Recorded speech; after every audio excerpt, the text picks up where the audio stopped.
talk about a movie that I more recently saw.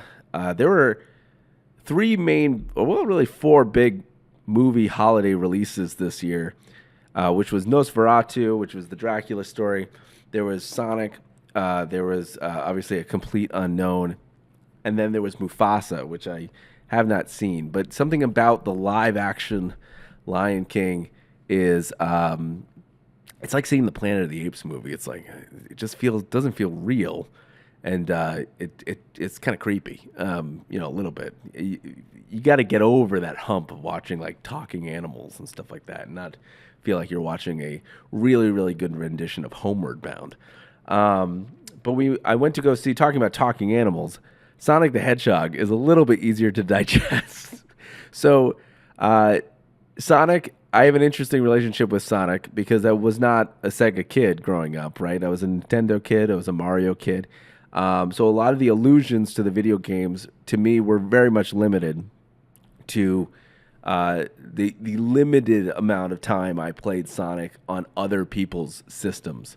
When I would go to other people's houses as a kid, and they would have a Sega Genesis, and I was so amazed by this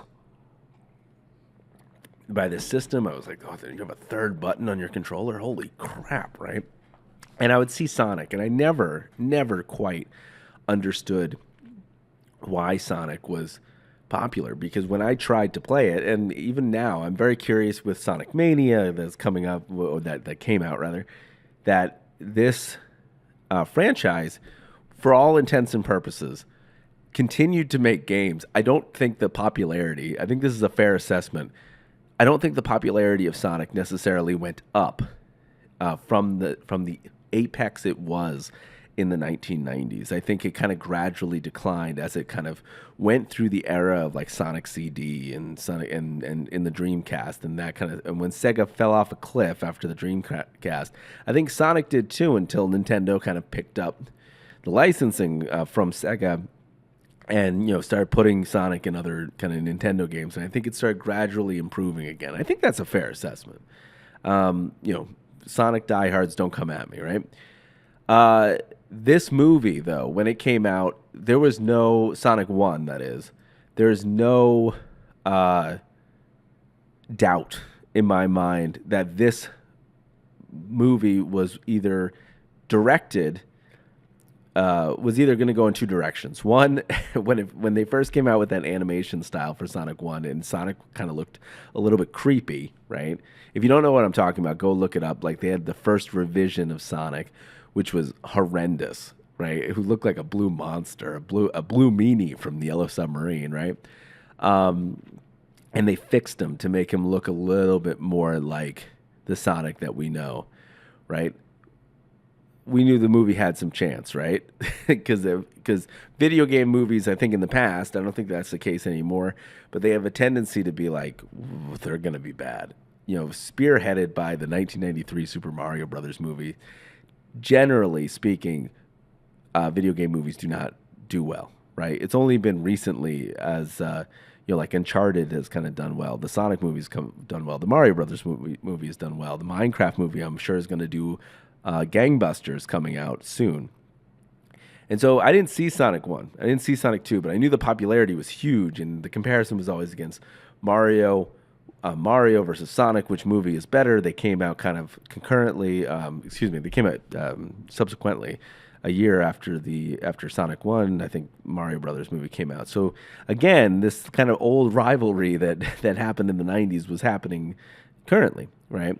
The Mario movie kind of came and went. I think I personally enjoyed it. I don't understand the kind of criticism against it, but the Sonic movies have done well, and they've done well consecutively, right? And so when I went to go see Sonic 3, I was a little concerned that I'm like, maybe I'm not going to get it. That is not the case. You can go see this movie not having seen 1 and 2 and still have a great time. And I mentioned this in the previous segment, but this movie, Sonic 3, has an incredible pace. It reminds me of the Spider-Man paces of the new Tom Holland Spider-Man, where it just keeps on going and going and going and going. And before you get tired of any beat in this film, it's on to the next one. Because this film, and maybe this is true with 1 and 2, right? Everybody sound off in the comments. You can tell me if this is true. But it does seem like this particular movie knows its audience really well, right? They know that 90% of the people in the theater are going to be kids, right? And their attention span is not going to be very long, or they're not going to suffer through many things that are boring to them, right? They're going to kind of lose interest, right? It does a great job going from beat to beat, joke to joke to joke to joke. It feels like watching a comedian that's having a really, really good set. Where you're not really stopping to look at the comedian, observe the comedian. You're just so interested in each joke that's coming up next. That's how Sonic is, right?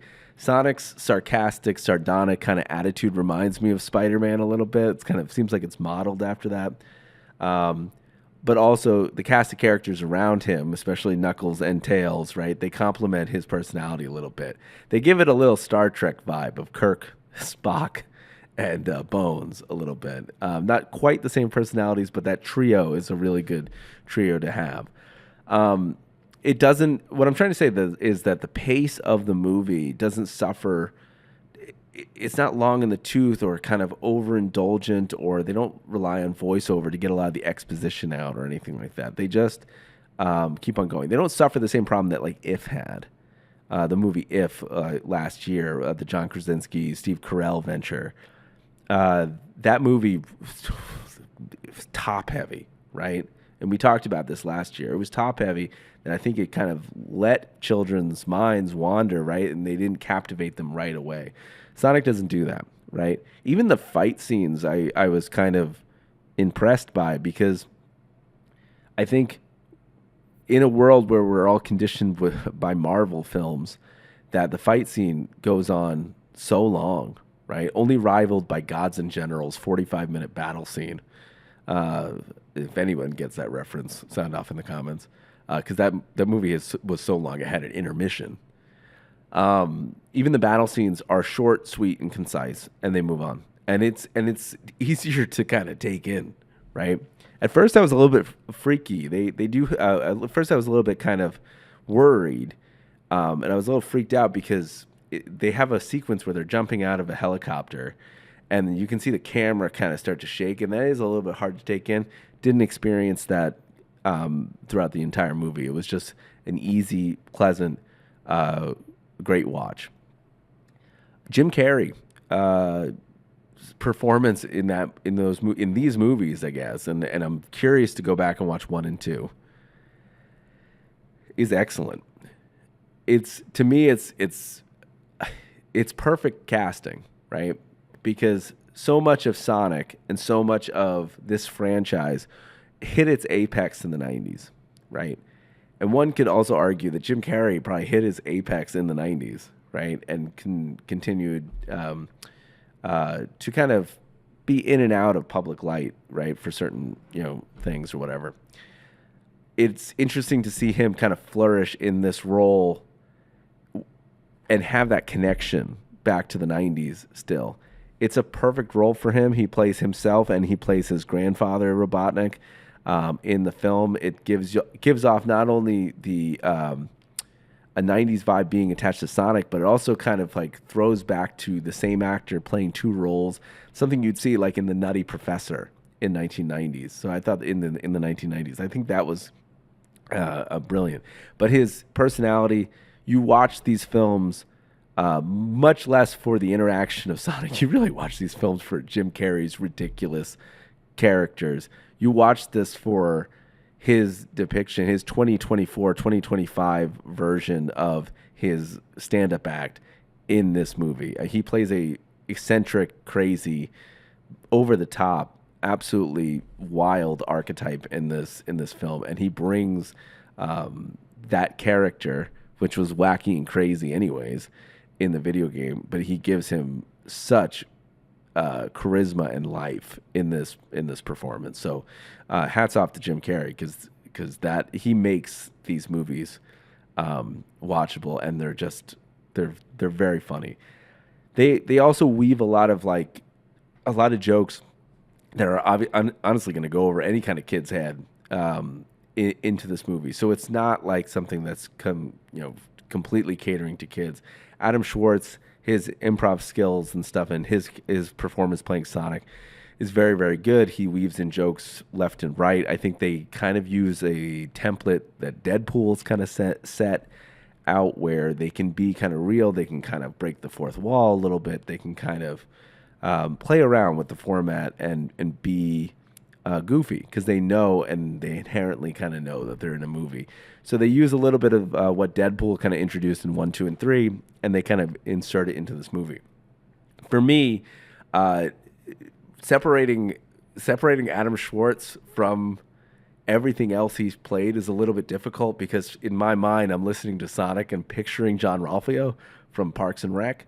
I'm picturing his Anchorman from that Funny or Die series that he did with Lauren Lapkus for the morning show, for the morning news show that they did. So for me, it's very hard to separate him from his other previous work, because his voice is so recognizable. Did not have that problem with Keanu Reeves, though. It actually struck me as a surprise. I went in kind of blind. I didn't realize he was in this movie. And so with those little critiques, those were like pretty much the only things I could kind of pull from this movie that could have been negative, because overall I thought I had an enjoyable time, and it was a fantastic movie. So if you do have the opportunity this week or this holiday week, if you have a little bit more vacation time, go see Sonic the Hedgehog 3, 2024 movie starring Ben Schwartz. I'm sorry, Ben Schwartz. I said Adam Schwartz. I've been thinking about other things. Ben Schwartz, Jim Carrey, and Keanu Reeves coming out this year. So go see it. It's a great movie. When we get back, we'll talk a little bit about Gleyber Torres leaving the Yankees, and then we'll wrap up the show pretty soon. All right.